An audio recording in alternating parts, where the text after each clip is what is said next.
I'd like to welcome everybody tonight to the Crawford County, Illinois Ghost Hunter Society live talk show.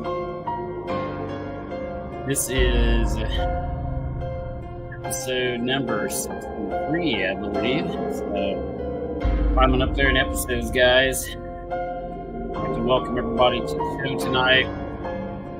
It's going to be a good one. Definitely hang in there until the end. We are going to make a pretty good announcement regarding the United Methodist Village and an upcoming event we've got going on there in October. It'll be a pretty good show tonight. We'll be discussing the investigation and murder of Ed Hataway that we've been doing. We're going to discuss that case. We're going to also discuss our recent paranormal experiment at the United Methodist Village. So hang in there, guys, and this will be a good show, and we're going to try to answer any questions you might have during the course of the show. So throw those out there, and we'll definitely try to answer those to the best of our abilities. Tonight's music playing in the background, as always, is by the Midnight Syndicate. All rights reserved. We do have permission to use their music. If you guys like horror-style music, though, definitely check out the Midnight Syndicate. I will throw their website up here in the background. If I can find it. There we go. So definitely check those guys out, midnightsyndicate.com. They're also on Spotify and YouTube if you like horror gothic style music. Again, we've used their music for a long time with permission. Pretty cool guys. So check them out. But we also have a new phone number I'm going to throw up there. Our email address is still the same. If you guys have a haunting or any type of location you'd like us to investigate, definitely send us a message on our Facebook page or email us at illinoishauntings@gmail.com.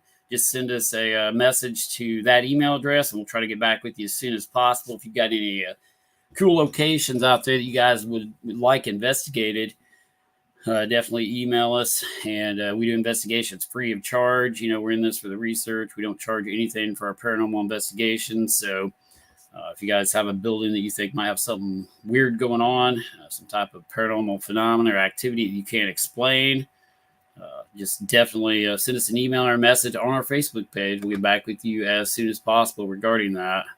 We're filling up pretty quick regarding investigations and our event schedule. We're getting closer and closer to Halloween, which is my favorite season. So that's a good thing. You can obviously check us out on Facebook, / Crawford County Ghost Hunters. That's where we're going live from right now, and YouTube. And again, if you guys are not subscribed to our YouTube channel, please go to our YouTube channel and subscribe to that. It's youtube.com / Crawford County Ghost Hunters or at Crawford County Ghost Hunters. We will be trying some new experiments here in the near future where we're going live from YouTube and Facebook, pretty much like at the same time. And you may get like different views from different investigators. You know, we may send, somebody upstairs at a location, somebody downstairs at a location. So you can kind of split screen it if you have the capability of doing that with your computer or smart TV and watch on both platforms, in 2 different areas. So definitely subscribe and like our YouTube channel as well. We'll try to do that here in the near future where we do a dual investigation from YouTube and Facebook, which is going to be pretty cool. We may try doing that in the starting in the Halloween season here when October is coming up. Definitely get that going. So got a new phone number. It is 1-872-888-9790.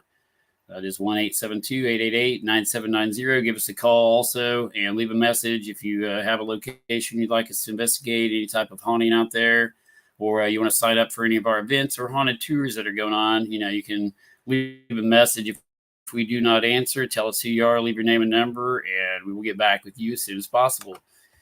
So tonight's show is going to be about some of our recent investigations, and I also want to make an announcement. I'll probably just do that right up front here. We got a lot of people on here. Before I get to your comments and everything, I want to announce, one of our events that we've got coming up here at the village. And it's kind of just, we've been kind of putting this thing together for a little while, but it all kind of came together today. They called me back and everything. And we've kind of got the advertisements now for it. We didn't even have the advertisements until today.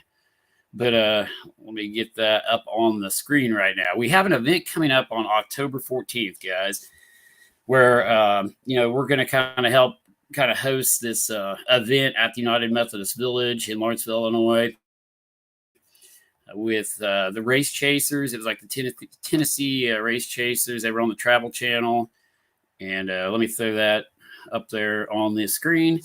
But this is coming up on October 14th, guys, right there in Lawrenceville, Illinois. If you're a big fan of the Race Chasers, the Tennessee Race Chasers that was on the Travel Channel, definitely check those guys out. Check out this event that's coming up. The tickets are on sale now. Again, it's October 14th, and that's going to be at the United Methodist Village. I'm going to be there, and we're definitely going to be, making sure there's no exaggerations or hoaxing going on that night too. I mean, that's definitely, the goal of any of our investigations at the village when I'm present. If any team, especially a, Hollywood style team comes in like this, I am definitely going to make sure that, they do not fake anything or hoax anything, just like I do with the other teams that come in. So this is a pretty good team. I've been talking with these guys. There's been a lot of people that I've turned down and will not let in the village. This is one team that I, agreed to let come in. So hopefully, they they do not, go toward the Hollywood side and start exaggerating and, calling on demons, that sort of thing. Like one team that recently contacted me wanted to do, but I'll get into that here in a second. But again, this event is presented by Ghost Hunt Weekends, basically. And they do have a web address. You can go to the wraithchasers.com and book this event also, or you can go straight to, I can find that link real quick. I'll throw it up on the page for you guys.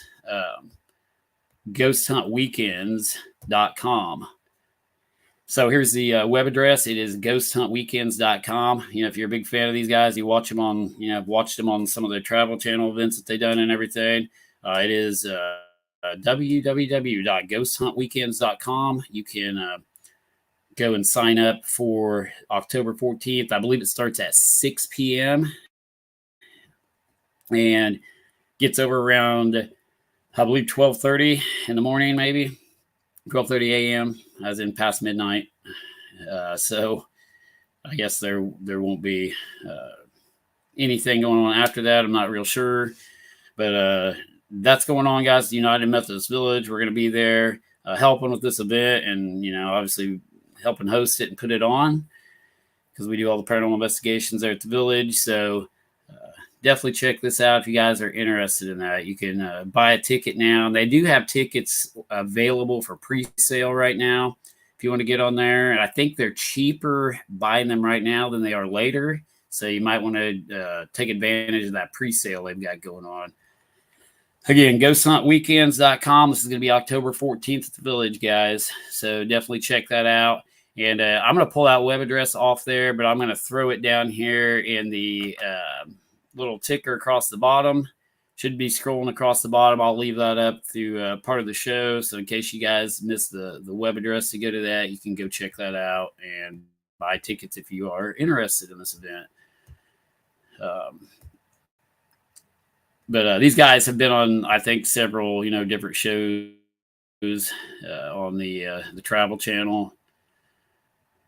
Trying to get that off the screen here. But anyway, that'll be kind of a cool event. Like I say, we're definitely going to keep an eye on, make sure there's no hoaxing or Hollywood bullcrap going on, because that's one thing I'm totally against. So definitely not selling out with these guys. These guys are either going to behave or we'll walk them right out of there. So the event coming up, though, one of the events that I was asked to do at the village this year, also a production company contacted me wanting us to help out with a show that I can't announce is happening. And I told her I would not, the producers and everybody, and that, I wouldn't announce what show it is, but this was a mainstream guy, Um, I mean, I guess I can tell who it is, but the show isn't really. I'm not telling what show it is, but yeah, it involves Zach Bagans, and they were wanting to come to the United Methodist Village, but I will not allow them to make up a dark and demonic history for the village, so that got thrown out real quick, and it's not happening now. So Zach, pretty much is not going to come to the village, or his little show he's going to be associated with. So that's not going to happen. They're not going to make up a dark and demonic history to a location that doesn't have a dark and demonic history. That's what all these Hollywood people want to do. So, but anyway, we are going to have the event though on the 14th with the Tennessee Wraith Chasers. Definitely check out their page and their site. And if you're interested in booking that event, check it out, guys. It's going to be pretty cool, hopefully. Let me see here. Try to get your comments. It's not letting me see who else is talking to me tonight. So, okay, yeah, I've got a few people on there. Cool. Deb says she follows the Wraith Chasers. Cool, Deb. It won't pop your comment on there. Yeah, my computer is really lagging tonight. I apologize, guys. Like I'm hitting buttons and it's like coming up like 35 seconds after I'm hitting stuff, so it looks like it's in slow mo tonight. But yeah, Deb says she follows the Wraith Chasers. Cool. But yeah, hopefully it'll be a pretty neat event. And if you guys are interested in doing that, definitely check that out. Kenzie says, I assume she's talking about us. Do you ever travel to Centralia, Illinois, or around that area? We do. I mean, we go all over Illinois, Indiana. We actually go all over the United States, Kenzie, if it appeals to us. I mean, we've been everywhere from, Stanley Hotel out in Colorado to, Pennhurst out in Pennsylvania. I mean, we've been west, east, south, been into Canada. I mean, we've been all over the place. We will go anywhere if the investigation appeals to us and we think it's an interesting investigation. But if you got anything, Kenzie, in that area, definitely let me know. Send us a message and we'll check it out. There is an area in the Centralia area, though, that I was going to check into. I'm not going to release that right now, but it does involve some cold cases, some murder cases. So we might be in that area soon. I'm not going to say we're not. So definitely check our page and keep updated on that. But if you know of any area, definitely get with us and send that to us and we'll check it out. But Forgotten Souls Paranormal is on here tonight. That's cool. So yeah, guys, they're on here saying hi tonight. Definitely check these guys out. Awesome group of guys. But go to Forgotten Souls Paranormal Team on Facebook, guys. These are the guys that were just in the village this last go around when we had a team in there, and they found some pretty interesting stuff in the basement. Had something thrown at them, I think, and I think had a pretty good time. So definitely check out their page and give them a like, guys. I posted their live feed up on our page as they were going live, and I also posted it to the United Methodist Village page. So yeah, absolutely check out Forgotten Souls Paranormal. Great group of guys, and I was highly impressed by the way they try to debunk things. And we got to talk a little outside, and their mindset's very similar to my mindset when it comes to debunking activity and everything. So definitely check those guys out, and thank you guys for coming. We hope to have you back soon, and we'll probably have them back and take them to a few locations around here too, maybe the Masonic Lodge and some other locations when they get back in the area. So check those guys out, everyone. But when they were down in the basement of the United Methodist Village, that place is going crazy, guys. Like, and I'm getting ready to go into our experiment too, regarding, the United Methodist Village and what we done. And then I'm going to get into the Ed Hataway murder case that we've been doing and pretty much tell you everything that we learned or know regarding Ed Hataway and his murder. But yeah, Forgotten Souls were down in the basement area, and they thought they heard something fly by them, and they can't figure out what it was because there's bunch of broken tiling down there. So it's kind of really, hard to determine what was thrown at them in the basement area of the village.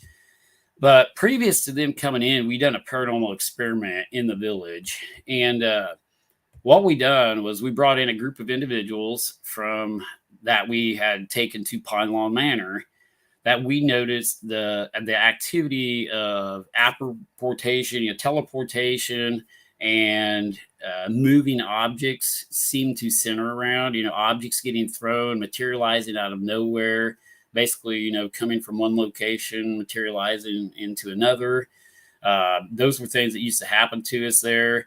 The Pylon Manor, it started to burn out over time. We investigated that place for like 4 years, almost five, and the activity there just got to where it burned out. I don't think there's as much activity at Pylon as what there used to be. It was like, if you get a haunting like that, a lot of times it does burn itself out, which is unfortunate.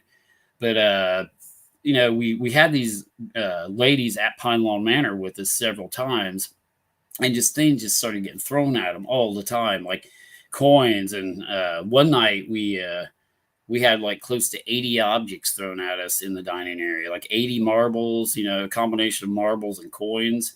And we saved all of them, documented all of them, and we brought this group of ladies, that used to go with us to Pine Lawn into the United Methodist Village to see if we could duplicate the results or the phenomenon activity that we experienced with these individuals at Pine Lawn. Now, it happened at Pine Lawn Manor, don't get me wrong, without them also. And it's happened at the Methodist Village without them. These individuals just seem to enhance. One of them's name is Jody. I mean, she's been on our tours and on our live feeds and talk show, but it seems to pull the energy from the atmosphere when they're there and almost create activity that otherwise wouldn't have happened. I mean, and we're trying to experiment with these individuals. I want to take them even more locations, because I truly believe after that experiment, we took them into the village. We got 30 objects thrown in there right off the bat. Like not right off the bat, but right off the bat, we walked in a doorknob, like a piece of a door. It'd be like the bolt and the screws that go into a door got thrown and hit the wall and bounced off, like right off the bat. That happened. Throughout the night, my recorder got thrown and ended up underneath the desk in an area where there's no possible way it could have went. There is just some strange things that happened that night. And if you go back and watch the live feed, the second part 2, I believe, I was walking down the hallway, and it felt like something just grabbed the camera from me and like tried to pull it out of my hands. I had both hands on the camera, and Dwayne, one of the former owners, he was there standing right beside me, and you could actually hear him in the background saying, "You had both hands on that camera," and I was like, "I know it." And you can just see the camera black out on the live feed, and then for like 10 seconds and then come back. It was almost like something tried to yank that camera out of my hand. And all night long, stuff was messing with my equipment. My recorder was getting thrown. It would fall, fly. Like that, something was trying to break my recorder and my camera rig. I mean, multiple times weird stuff happened that night where my equipment got messed with, and it was trying to what seemed like break it. And it didn't get the job done, luckily. I mean, my recorder's still working. I didn't lose any of the audio or, the live feed we done. So, I mean, the live feed did come back on after it blacked out, luckily. So that was a good thing. But it was extremely weird. I mean, I'd never really had anything like that where something completely just grabs my camera and tries to pull it out of my hands. Yeah, and that happened at the United Methodist Village here in Lawrenceville, Illinois, guys. I have no clue, what caused that. But some other activity that we tried, in experiments that we tried there at the village, we done a backwards countdown. All the objects except for the piece of the door that got thrown at us consisted of coins, mostly quarters and dimes. There was a nickel, but and it ranged all different years. It wasn't like just all new quarters. It wasn't just like all old quarters. There was just a variety of years. So, the years and stuff didn't really correspond with, any particular individual that passed away or any, significant dates that we knew about when we looked at them. which is kind of the way it would do at Pine Lawn too. But it was really weird. I tried to debunk it. Again, I made sure these ladies were not carrying any coins on them. I took them to the side. I checked them. I made them jump up and down to make sure, I couldn't hear any change on them. And, they showed me in their clothes, their pockets, that they didn't have any type of coins or change on them for this little experiment. And I even at one point put all of them in a separate room by themselves. And me and Dwayne was out in the hallway, and we tried a little experiment where we were doing this countdown backwards from 5 to 0. We did that at Pine Lawn a lot. We'd go 5, 4, 3, 2, 1, 0. And when we hit 0, we would tell, before we did this, we would tell the ghosts and spirits to throw a coin when we hit 0. And bam, right off the bat, first try it did it. I mean, threw a coin. And we got that to happen 16 times during that countdown. We got coins and objects thrown at us on a 5 to 0 backwards countdown, it being thrown on 0. And that's when like I said, I put these ladies in a room and isolated them by themselves. And me and Dwayne was out in the hallway. It still continued to happen on the 5, 4, 3, whatever countdown. I was doing the countdown myself, and stuff was falling. It was one of the weirdest things I've seen in a long time. I mean, so, we had coins thrown at us, and they were coming from nowhere. We do not believe they were in the building, just like the objects at Pine Lawn. I still believe, 90% of those objects were not in the building, and these objects are not in the building. Now, some of them are, like the door, the piece of the door, they may have gotten that from a door somewhere in the building and thrown at us. But I don't believe the coins were in the building, unless, there was a, jar of coins somewhere in the old section of the building we don't know about. And, they were bringing, the ghosts were, making them materialize from there into the new part. I don't know. I mean, I can't say that I've searched every square inch of the old, part of United Methodist Village. It's a big building, and there's rooms that we still haven't gotten to after probably more than 100 investigations there. So, I mean, it's a huge place, and there could be stuff hiding that we just don't know about. But as far as like trying to debunk it, I can't. It's like some of the stuff that happened to us at Pine Lawn, I can't debunk it.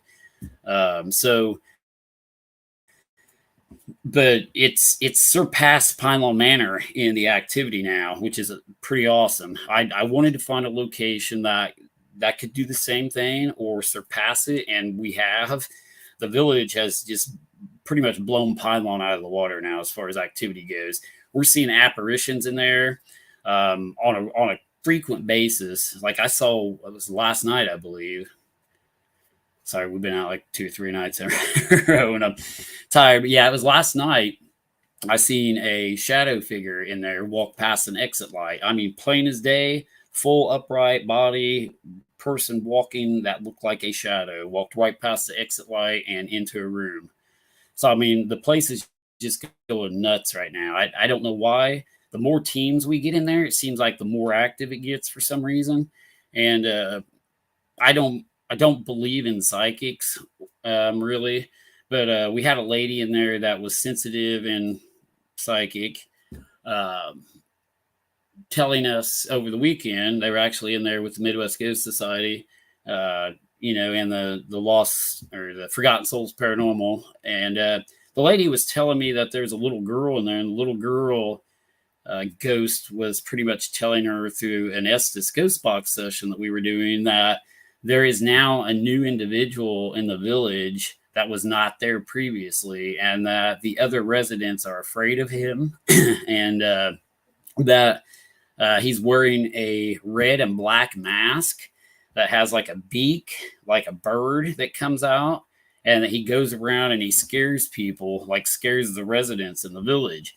Now, again, this came from someone else. This came from, a Ghost Box Estes session that may or may not be legit. I can't verify what was coming through that Ghost Box, but that was her information she told us. And there has been an increase in weird activity at the village. And she says that this new spirit or entity has come into the village with somebody else, possibly a guy or 4 guys And they came in. It has came into the village recently, and it's a new ghost. And he decided to just stay there. Is what the information she told me was. Again, I don't put a whole lot into that type of information. I'm just kind of putting that out there, and that's what we were told. So I'm not saying I believe it. uh, Now, yes, Becky was saying the ladies I take in for these experiments there are all associated with healthcare in some way. They all work at homes for the mentally disabled, and so that may or may not have something to do with these ghosts or spirits. Reaching out, connecting with these ladies versus other people. And I think it does. It's the connection of the people. And that was part of the experiment we were doing here. Does the psychokinetic energy associated with certain individuals affect the environment around us to the point to where it actually causes the ghosts or spirits to either manifest or, do things, throw objects where they not normally would have? And is it the people like us, the living, affecting the environment as much as the dead? And that's what I've been researching a lot here lately. Are we the cause of this activity? Can we make a place haunted? Can we go into a place that has no stories, no deaths, no rumors of being haunted, an empty garage with nothing in it, and make it haunted? There was an experiment they done back in the day where a bunch of scientists and parapsychologists tried to make a ghost. And you guys have to look into that experiment. There's a lot of stuff regarding that on the internet about that. But there's a group of scientists, parapsychologists. They get together and they're trying to form a ghost out of nothing. And could that be what is taking place in some of these locations that are extremely active or haunted? It may not even be a ghost at all. Maybe it's our own psychokinetic energy affecting these objects in the environment and causing ghost-like activity with no actual intelligent ghost or spirit present. Now, do I believe that's what's happening at like the village and Pylon and places like that? Probably not completely. I think there's absolutely ghosts and spirits, intelligent ghosts and spirits at both those locations. But like I say, the people and their energy affect those that are there already, those that have passed away there. And I think that's what, we didn't really realize, in the past, it's the energy, the positive energy, and we don't like negative energy. I've noticed when, somebody comes in to our investigations, we're on our tours or events and they're really negative and they've got this negative energy about them. A lot of times stuff doesn't happen. It's like they're blockers, and that's what I call them. I've called them that for years. These people where nothing happens around them. I've got people that's been on my team I call blockers because anytime they come, nothing happens. And it's unfortunate because I know if they come, nothing's going to happen. But I call them blockers. It's because of their energy and the way they, kind of present themselves to the ghosts and spirits. And you've got to have that positive mindset and you've got to want to believe it's going to happen. I've noticed with some of this stuff, and it's like magic. I don't know how else to explain it. Like it's some form of weird psychokinetic energy magic that causes these events to take place because it doesn't happen all the time. It only happens around certain people or individuals that have the right mindset and energy associated with them. I've had it happen to me on several occasions. I mean, I've had objects thrown when it's just me and one other person present at both locations, the village and Pylon. So, I mean, it's not just around these certain ladies is what I'm trying to tell you, too. It can happen around anyone as long as your attitude and your energy level is good. And it's kind of like, I don't know, these things start to materialize and it almost drains your energy when it happens. It's weird. I was really tired after this happened. Like our energy was being drained as it was taking place. But we're going to continue to experiment with, introducing, and we done this, like I said, could we have made Pylon Manor haunted, more haunted than what it was before we went in there? That's my experiment, because the village is now more haunted than Pylon. And we've done a lot of similar experiments, and uh, research experiments in the village. We'll set up EMF pumps. We'll set up plasma balls. Plasma balls are basically like a miniature Tesla coil. We're throwing a lot of electromagnetic energy and a lot of electricity into the atmosphere that could spark or cause paranormal activity or phenomena to take place.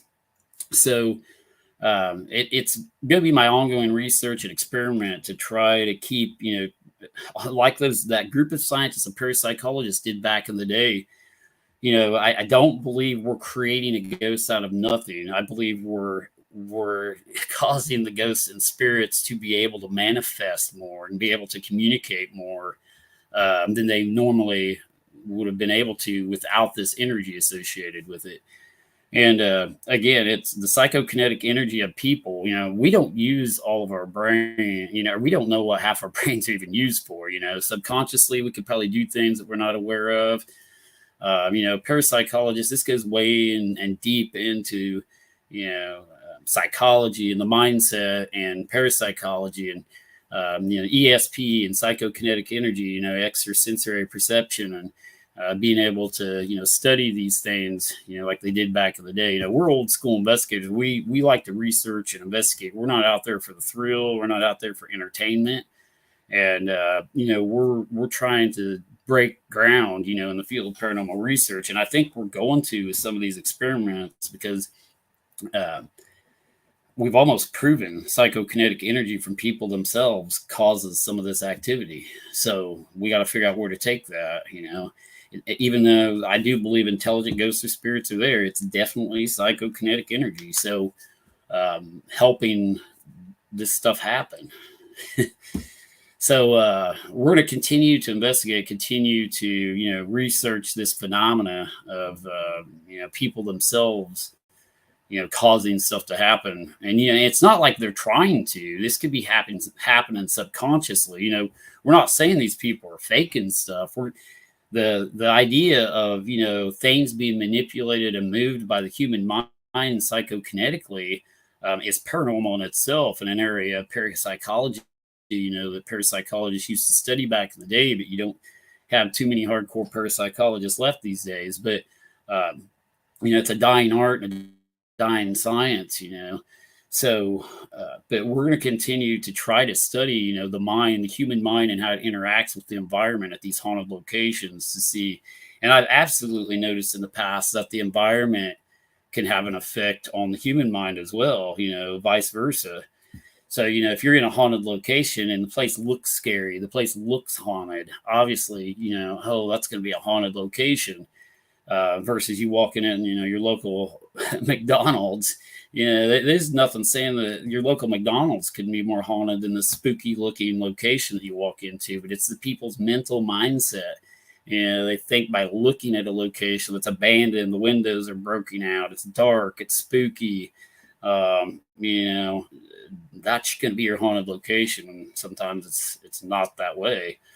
But yeah, the environment has an effect on the mind and the mind has an effect on the environment. So there's definitely an interconnection and a link between that when it comes to ghost-like activity. But that was the experiment we tried. Like I said, we're going to keep doing that, keep experimenting with different stuff like that at the village, see what happens. And we are going to get into the Ed Hataway case here in a minute. And what we found there, I'm sure if you guys have been following us, you see that we did a paranormal investigation / investigation into a cold case that was known as the Ed Hataway case. Now, Ed was from Richland County, Lawrence County area. He was in, I believe it was Richland County when he was, murdered and taken to this site we went to.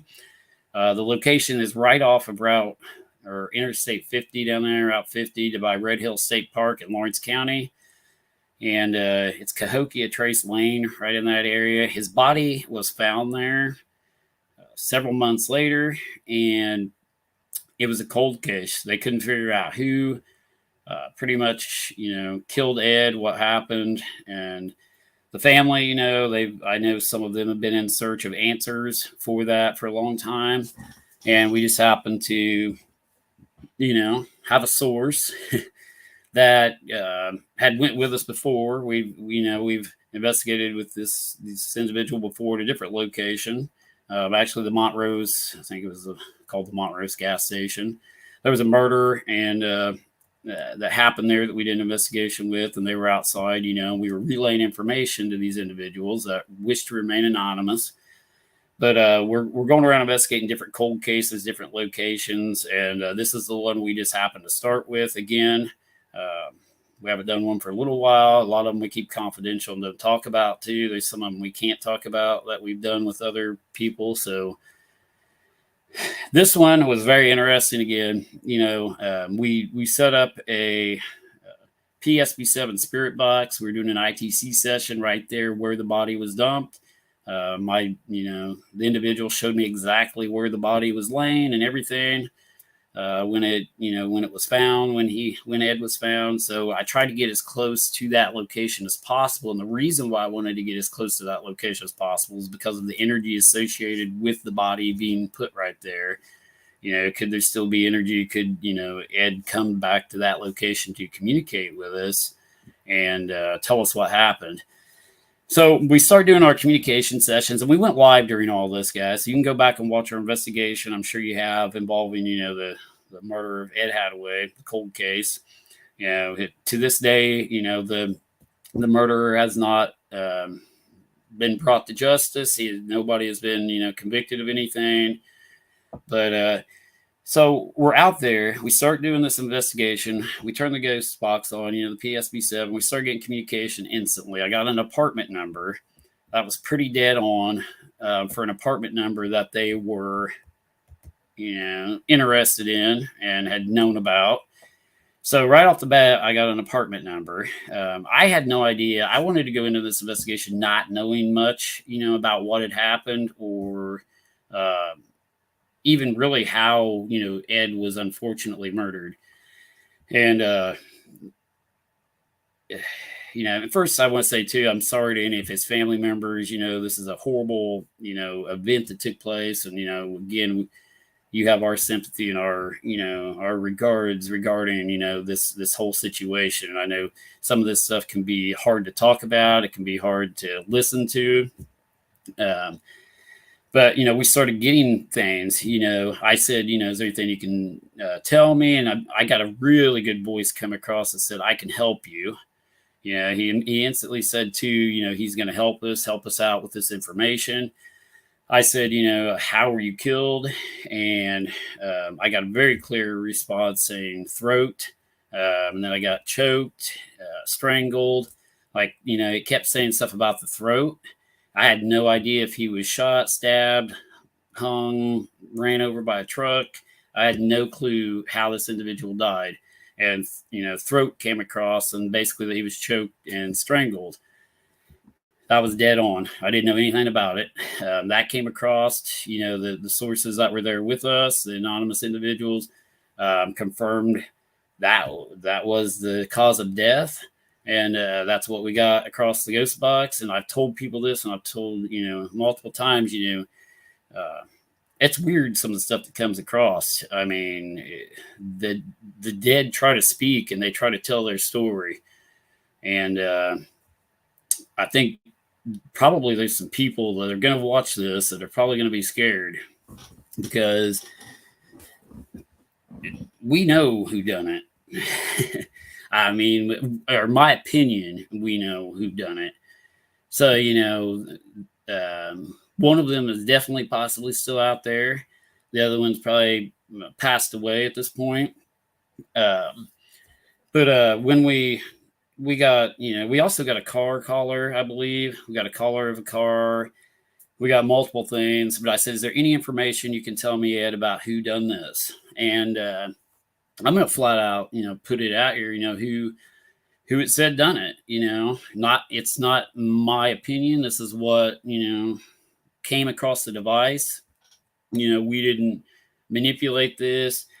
We didn't, cause this to happen. This is the information that came to us from the other side, or from this source of knowledge that comes through these devices. And the individual, when I ask, who done it, I got a clear response at, I believe it's 10 minutes. I don't want to be wrong on this, so I'm going to go back and look at this, but on when exactly it came through. But I think it was 30 minutes and 10 seconds in, somewhere in there. I'll go back and look here to make sure that's the correct part for when it happened. Clear response said, brother. I said, is there any information you can give me? And it said, brother. Now, I just want you guys to know that now, okay, Kelly says I'm right. So it was 30 minutes and 10 seconds in. I've done several investigations since then, so I pulled that number out of my head. Kelly says, I believe that's right. Says brother, guys. Now, I just want you to know that, it's not John. There is also two other brothers that Ed did not get along with. Their names are Dan. One of them was Bob, or Robert, they call them. Robert / Bob, same person. And he has passed away, unfortunately. And Dan is still alive. He's living somewhere down in Shawnee. I know where he's living, but I'm not going to put that out on the Facebook feed. But I do know where he lives. And I'm going to try to get an interview with him and speak with him regarding this. But my opinion, the dead don't lie. I asked who killed him, and he said his brother. So that's coming straight from the other side, guys. It's not coming from, me just wanting to come to this conclusion or research I done outside of that investigation or that ITC session. That's not coming from me believing any outside sources that have messaged us or, or even our individuals that were present with us there. It's not even coming from that. It's coming from my own opinion regarding the voice we got, on that device that night. And it absolutely does go along with a lot of other people's opinion regarding who they think did kill Ed Hataway. And, so, that's out there. It came across that his brother done it. And again, there's Dan, the Robert and Bob. It's not John. It's either Dan or Robert and Bob. Unfortunately, Bob has passed away, so you can't interview him. And like I say, the dead do speak, and they do talk. So you can't hide from things you do, especially when the dead come back and tell their story. And that's what I've tried to tell people. Sure, it's stuff that can't be used probably in court, but the dead do speak and they do tell their story, even through forensics, through our type of research we're doing. So if you do something, you can't hide, you can't hide forever, and one of them probably that was associated with it, like I say, he's still out there and he may watch this, he's still alive. You can't hide forever. So just know that. And if you commit a crime like that, you will get caught eventually. So, but it was a pretty interesting case. And like I say, my opinion based off of the dead speaking to me through a device or in some intelligent source, the brother did it. Again, I want to clear John in all this because it's not him. It's Dan or Bob. So, and they may have both had an association with it. Dan and Bob / Robert could have been, involved in it. So they were probably actually somewhat both involved in it. And but I'm sure there's a lot of people in the area that wondered who done it. But that's our conclusion. Take it for what it's worth.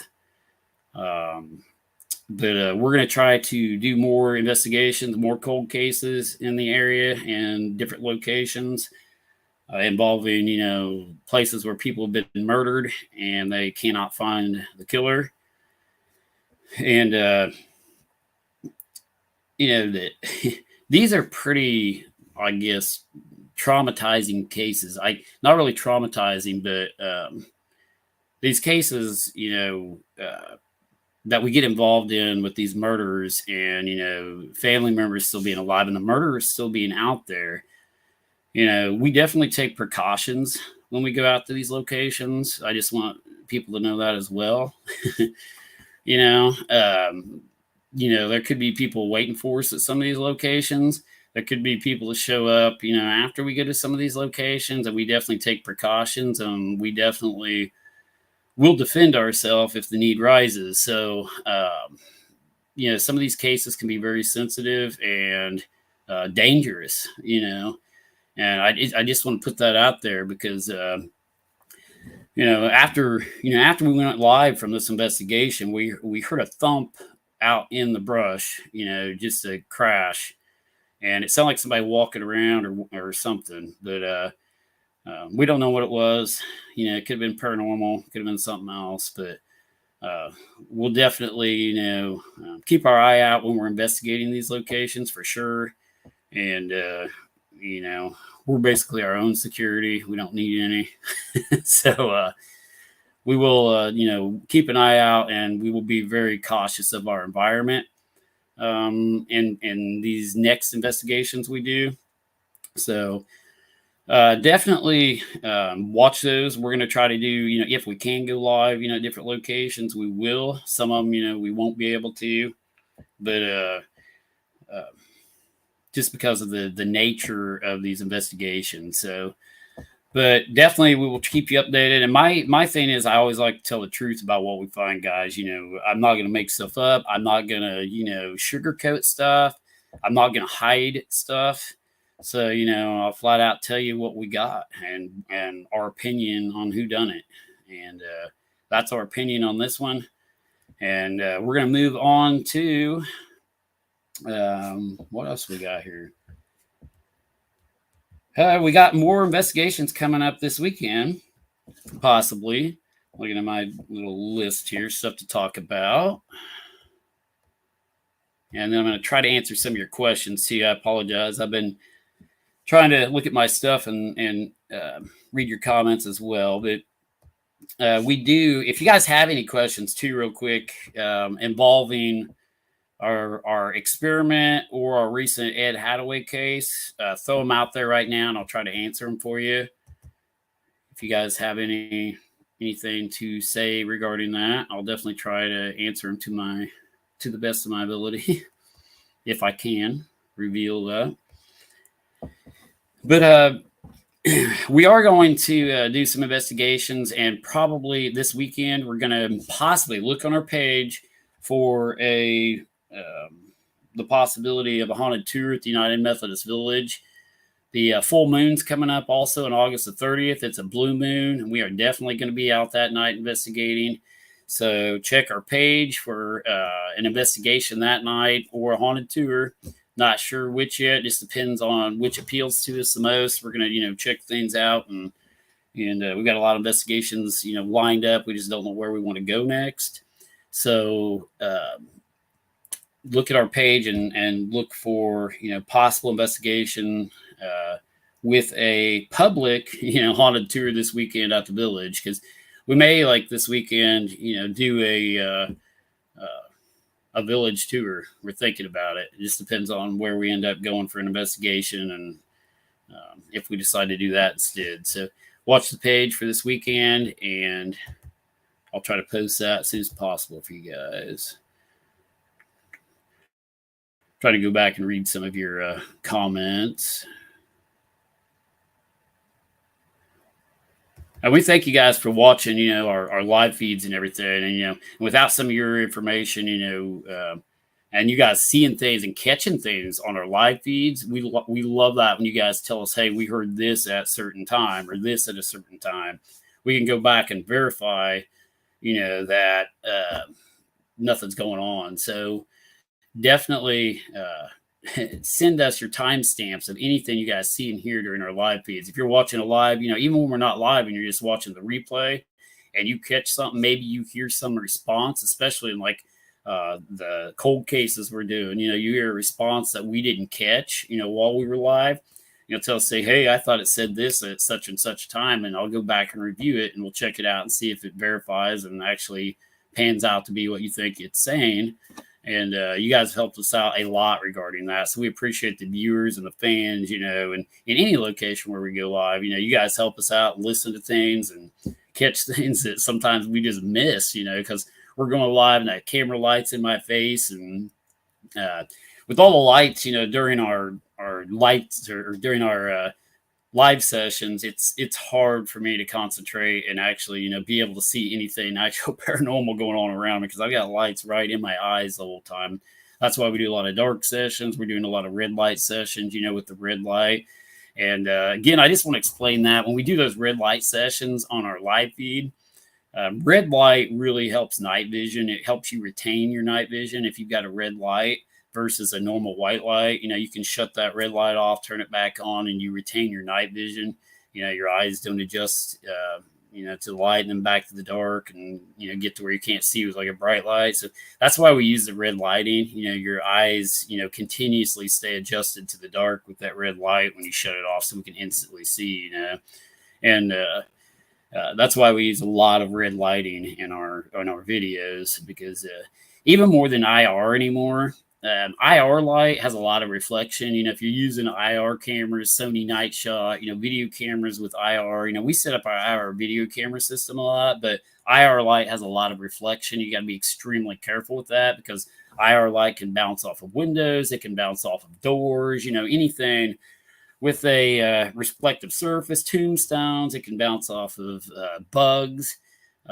Suspended dust particles in the atmosphere, anything a light from a camera flash can bounce off of, that invisible IR light is going to bounce off of. And a lot of investigators don't realize that, so definitely take into account consideration that invisible IR light is still being broadcasted and put out there and reflecting off of stuff just like visible light. So that's why bugs and stuff appear on all these cameras. They look like little flying balls of light, and they're not. They're just bugs. The IR light is illuminating these bugs, and they're blurry and look like balls of light because of the closeness of the camera and the lens and the lighting. So a lot of stuff can be debunked, so definitely take that into consideration. Especially if your team out there using IR light sources too, you got to be extremely careful with IR light. And we had an incident in our actually a couple nights ago, when we had that other team in there, Lost Souls Paranormal and Midwest Ghost Society. I was actually filming a cat ball that continuously was going off with my camera. And this cat ball was just going off constantly in one of the hallways. It would go off, go on, go off, go on. So it was weird. And I started filming it. And this purple thing comes down, like this purple illuminated object just comes down to the cat ball, it looked like, and went into the cat ball and disappeared. And I'm like, man, that was weird. Thought I captured something at first. So I went back, reviewed it, and I finally just debunked it as one of their team, the Midwest Ghost Society ladies. They had a camera with an IR light shining, and it was the same color as an IR light. So I kind of was suspecting that maybe that it could be an IR reflection, but it was absolutely an IR reflection off of their camera lighting coming into my camera lens, and it looked like a purple floating image coming down to this cat ball and then disappearing. Now, if you didn't try to debunk stuff, that could be passed off as oh my God, we had a purple spirit come down and go right into the cat ball, most teams would say. But we try to tell people the truth and debunk stuff. So, but yeah, we had that incident take place. With this weekend where, I actually debunked one of my videos I took, as being IR light creating what looked like a purple image flying around. So you got to be careful with stuff, guys. But just want to get on here, kind of update you on our last couple of investigations, and, advertise the October 14th event with the Tennessee Wraith Chasers. Get on their website for sure, wraithchasers.com, I believe it is, or ghosthuntweekends.com if you want to book a ticket for that event.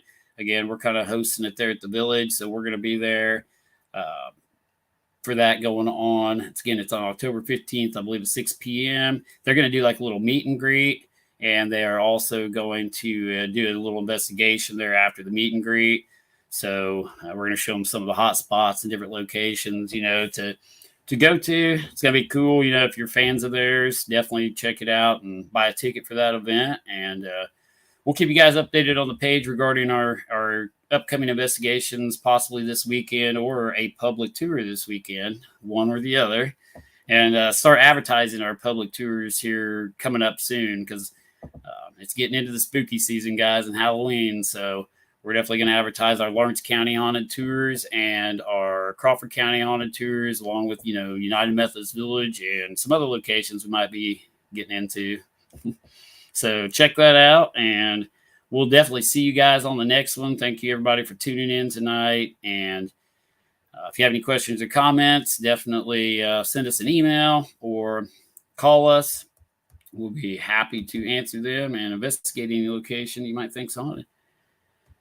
I am out of here for tonight, guys. Have a good one. Hope all you had a safe night, and we'll see you on the next one.